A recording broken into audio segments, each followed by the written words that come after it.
Bonjour à tous et bienvenue sur ma chaîne. Je m'appelle Christine. Non, je vous dirai pas mon âge, on va cultiver le mystère et je vais vous laisser deviner. Je me lance donc sur YouTube pour vous partager ma passion pour la lecture. Je vous présenterai donc mes coups de cœur, mes déceptions, mes découvertes livresques et j'espère du coup pouvoir échanger avec d'autres booktubeurs, booktubeuses et chroniqueurs littéraires. Alors je me lance grâce à Tartine aux pommes et Coyote Manon. Voilà, c'est deux jeunes filles avec qui j'échange énormément dans le cadre de mon métier puisque je suis éditrice.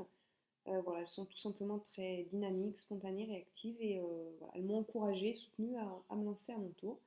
Donc merci les filles. Que dire d'autre? Je suis également auteure, voilà, je suis passionnée d'écriture depuis toute petite, donc j'ai la chance d'avoir pu être publiée. Mais je ne vous en parlerai pas sur cette chaîne, voilà, parce que c'est vraiment un lieu où je veux être lectrice avant tout. Après, si certains veulent en savoir plus, bah, pourquoi pas, peut-être je pourrais faire une vidéo sur mon parcours d'auteur, mes ouvrages, etc. Mais voilà, c'est pas au programme, sauf si ça intéresse certains. Donc Tartine aux pommes m'a conseillé un tag pour ma vidéo de présentation, donc j'ai pioché son portrait chinois. Je vous mets le lien en barre d'infos, parce que c'est une vidéo sympathique à regarder. Donc bah, je me lance, c'est parti. Si j'étais un livre, alors si j'étais un livre, je serais Autant n'emporte le vent de Margaret Mitchell. Pourquoi ce livre? Alors tout simplement parce que c'est le premier vrai roman que j'ai lu à l'âge de 8 ans. Voilà. Ma maman était fan du film, elle le regardait régulièrement en cassette vidéo. Vous pouvez noter que j'ai au moins connu les cassettes vidéo. Donc voilà, je suis tombée amoureuse du film, forcément, et j'ai découvert un jour en bibliothèque qu'il existait en livre. Donc je me suis lancée et j'ai adoré. Voilà. Je pense que je vous en parlerai dans une vidéo, parce que c'est vraiment c'est devenu un classique, autant n'emporte le vent. Voilà. C'est pas du Baudelaire, ni du... Mais voilà, c'est un très très bon roman. Et la suite, Alexandra Ripley, Scarlett, est tout simplement un délice. Voilà. Si j'étais une couverture, alors je ne l'ai pas en réel, j'essaierai de vous la mettre avec un petit montage par là. Donc je serais Ne m'échappe pas de Tahereh Mafi, donc un des tomes de la saga Insaisissable. Alors pourquoi? Tout simplement parce que cette couverture m'a tapé dans l'œil, je la trouve magnifique et très mystérieuse. Je l'ai découverte sur le blog d'Enjoy Book, voilà, lorsqu'il a fait sa chronique. Et du coup, quand j'ai lu voilà, sa chronique et que j'ai vu que c'était un coup de cœur, je me suis lancée et j'ai pas regretté parce que c'est une super saga. Voilà, que je vous présenterai également, je pense, dans une prochaine vidéo, parce qu'elle fait partie de mes lectures récentes.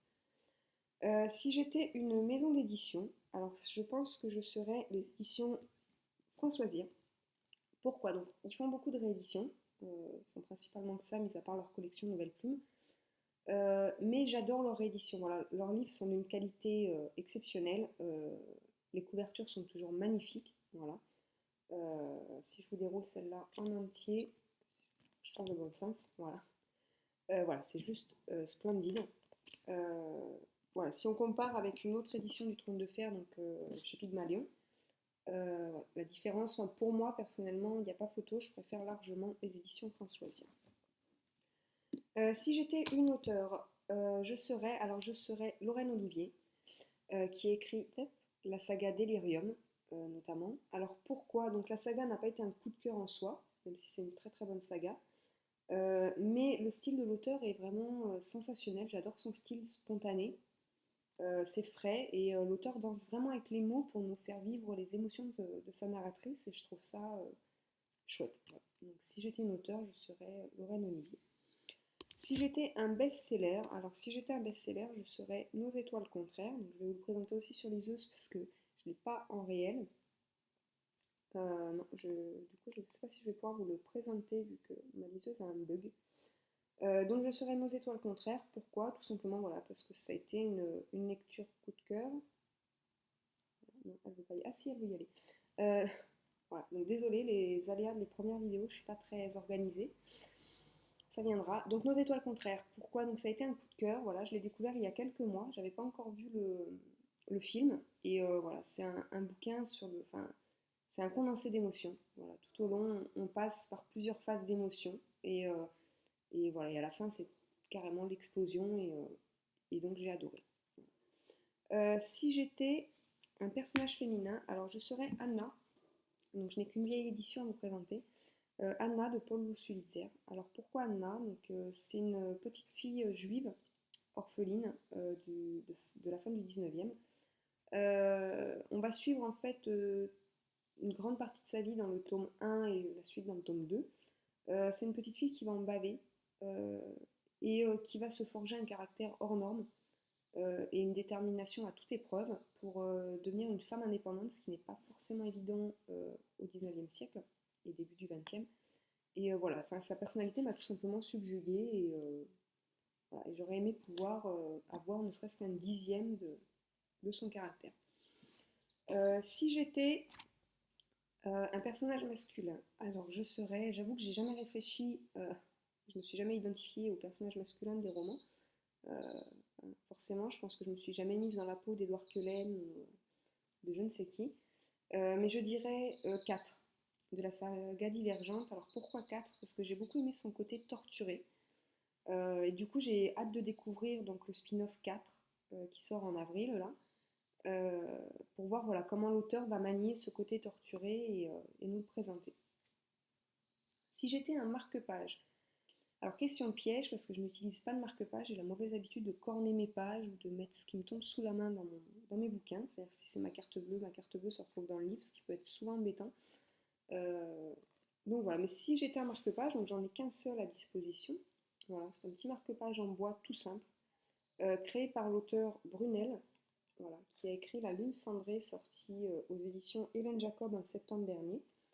Euh, voilà, je pense que je vous présenterai La Lune cendrée dans une prochaine vidéo, voilà, parce que même si ça paraît pas, parce que la quatrième est franchement moche, la couverture, n'en parlons pas, elle donne pas envie. Enfin, si j'avais trouvé le livre dans une librairie, je ne me serais pas jetée dessus. La quatrième en plus n'est même pas très représentative du livre, je trouve. Mais l'histoire est très fraîche, très sympathique. Donc voilà, je pense que je vous en parlerai dans une prochaine vidéo parce que Brunel est une auteure qui gagne à être connue. Si j'étais un résumé de quatrième de couverture, alors je serais Nos ailes brisées de Marie Lion d'Or. Voilà. Pourquoi Nos ailes brisées? Donc voici la quatrième. Tout simplement parce que c'est une quatrième de couverture très simple. Le texte reflète, le résumé reflète bien le livre. J'ai adoré la petite citation, voilà, en italique, et le rappel aux ailes. Voilà, elle est juste magnifique cette quatrième. Si j'étais un accessoire de lecture, alors ben, je serais ma liseuse. Voilà, je serais une liseuse. Pourquoi? Donc, comme tout le monde, j'adore avoir les romans en format papier, de pouvoir voilà, toucher le livre, l'ouvrir, le corner, etc. Mais quand on est une dévoreuse de livres comme moi, enfin, le budget livre peut vite exploser. Donc du coup, voilà, je suis passée à la liseuse, ce qui me permet en plus d'emmener mes livres partout avec moi, de pouvoir voilà, tous les avoir sous la main. Et en plus, voilà, c'est vrai qu'on peut du coup se lâcher dans le mois et acheter 2 fois plus de romans, ce qui est très agréable. Si j'étais un booktubeur, alors je serais sans hésiter Coyote Manon ou Tartine aux pommes. Pourquoi? Parce que voilà, leur fraîcheur est communicative, elles sont toujours souriantes. D'ailleurs, remarquerez que moi je n'ai pas beaucoup souri, mais en fait je suis, si ça ne se voit pas, assez crispée. Voilà, c'est ma première vidéo, donc c'est assez flippant. Donc voilà, je serais Tartine aux pommes ou Quiet Manon. Question 12. Si j'étais une saga, je serais. Alors je serais Le Trône de Fer. Euh, Pourquoi Le Trône de Fer? Alors je ne lis pas de fantasy. Enfin, c'est surtout que j'accroche pas. Donc j'en ai déjà lu, mais je n'accroche pas. J'ai découvert Le Trône de Fer via la série télévisée, il y a 2-3 ans. 3 ans. Et du coup, je me suis dit, bah, je vais me lancer, voilà. Puisque j'ai accroché à la série, je vais tenter la saga, même si je n'aime pas la fantasy. Et je dois avouer que grâce à la plume assez fluide et légère de l'auteur, bah, finalement, j'ai accroché. Voilà. Bon, il y a certains moments de passage qui ont été relativement lourds, des personnages qui sont plus ou moins inintéressants. Mais dans l'ensemble, voilà, c'est une bonne saga et du coup, ça a été ma découverte fantasy puisque je n'en lis pas d'autres. Et enfin, donc, dernière question, voilà, parce que je papote beaucoup en fait à chaque question. Dernière question, si j'étais un classique de littérature, je serais. Donc, je serais Madame Bovary. Donc, je vous présente mon ouvrage de fac. Euh, Pourquoi Madame Bovary? Déjà parce que voilà, je suis fan de Flaubert. J'adore la façon d'écrire de Flaubert. Et dans Madame Bovary, je pense qu'il a beaucoup cerné la psychologie de la femme au foyer, une psychologie qui est restée intemporelle, parce que si on regarde aujourd'hui, voilà, beaucoup de femmes au foyer vivent encore ce romantisme exacerbé de l'espérance, de rêver de vivre de grandes choses, de s'imaginer certaines choses et certaines situations. Enfin voilà, vraiment de fantasmer sur telle ou telle scène. Enfin voilà, c'est vraiment quelque chose qui reste intemporel, Madame Bovary. Voilà. Donc c'est fini, voilà, on a fini ce long tag. J'espère que vous ne vous êtes pas trop ennuyés. Euh, J'espère vraiment que j'aurai réussi à vous faire rire par mes petites maladresses. Enfin, moi, je pense que je vais beaucoup rigoler en me regardant. Donc la prochaine vidéo, je vous ferai une petite vidéo bilan, voilà, de mes dernières lectures. Je prendrai notamment mes coups de cœur et quelques déceptions, voilà, pour que vous ayez un peu des deux.